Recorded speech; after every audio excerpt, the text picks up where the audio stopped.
This here is the OnePlus 8 Pro, a smartphone that can go head-to-head with the best devices of 2020. And then there's the OnePlus 8. It's basically the same size, has the same overall design, and same incredible Snapdragon 865 chipset, which means you get 5G baked right in. But this phone here costs $200 less, making it one of the most interesting flagship smartphones of 2020. But the question is the OnePlus 8 actually too good to be true? Well, let's find out.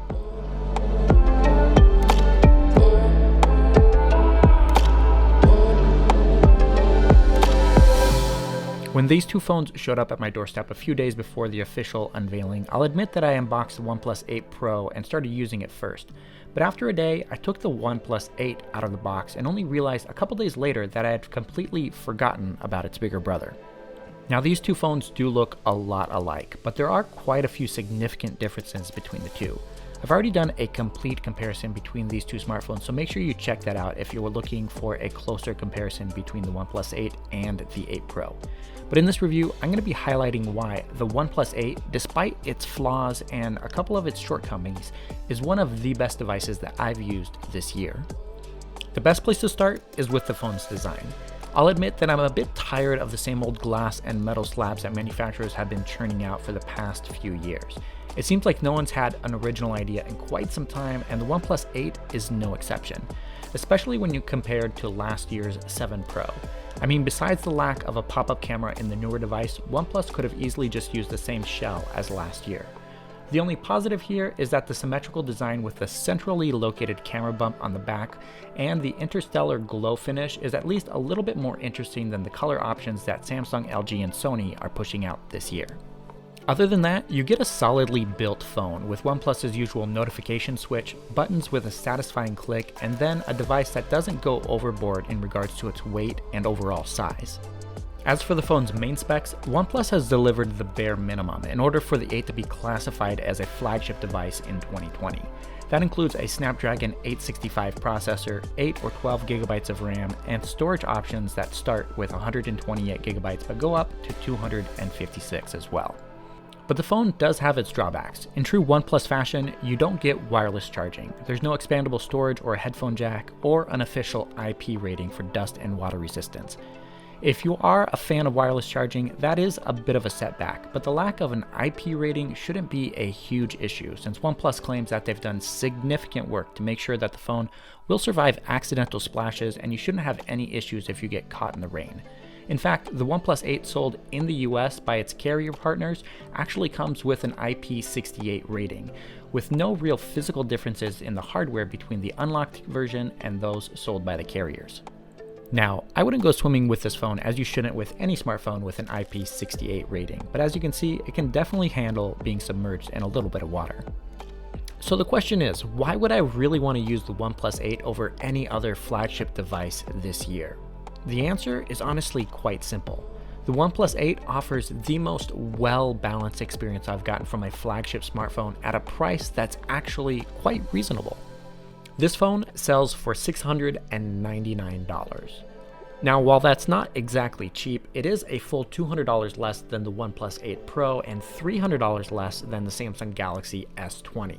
And with that extra $300, you could just go ahead and buy yourself a 55-inch 4K TCL TV and still have an extra $20 left over in your pocket.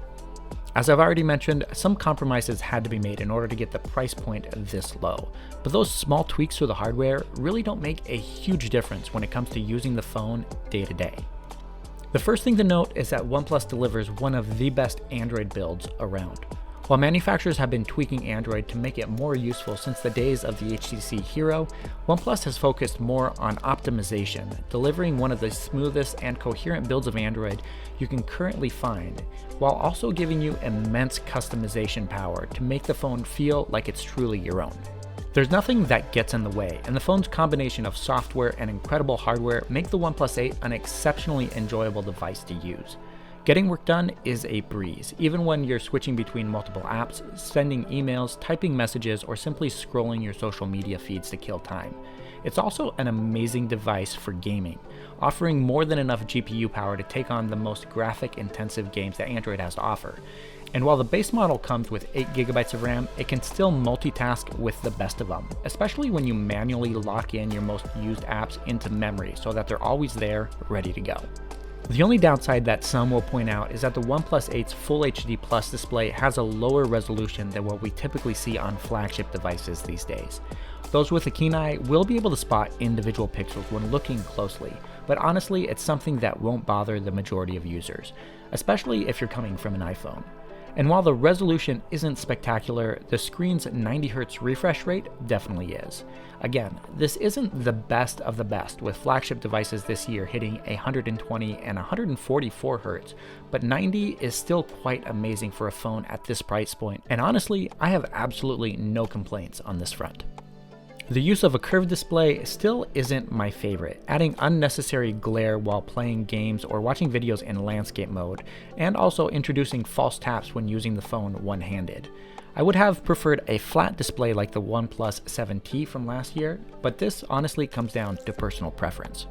As for the phone's cameras, the OnePlus 8 offers a good balance by delivering a pretty decent 48-megapixel main camera and 16-megapixel ultra-wide, but the 2-megapixel dedicated macro camera is a little bit perplexing since it's honestly not that good. The main camera does a great job of capturing detailed shots even in low-light conditions, though it's still not on the same level as what we've seen on other flagship devices this year. OnePlus's choice to replace its typical zoom camera with the ultra-wide was a good decision in my book, giving you a different perspective with a wider field of view. I can't put my finger on it, but there's something extremely satisfying about tapping the ultra-wide button on the camera app and seeing so much more in your shot. It would have been nice if OnePlus had used the same lens and sensor that the OnePlus 8 is using for its ultra-wide, since the images here aren't quite as sharp. But if you're not a photography snob, it'll still get the job done. And of course, you can always use the 48-megapixel sensor to digitally zoom into your subject if you really miss that zoom sensor.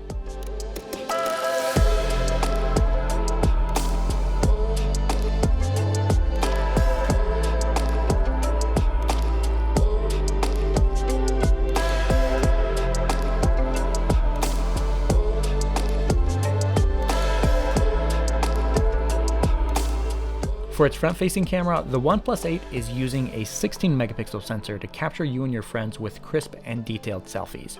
I was honestly surprised by how sharp the images were, especially when compared to devices like the Galaxy S20, though it's not really that great in low-light conditions, especially since OnePlus hasn't yet enabled the nightscape setting for its front-facing camera like Google has on its Pixel phones.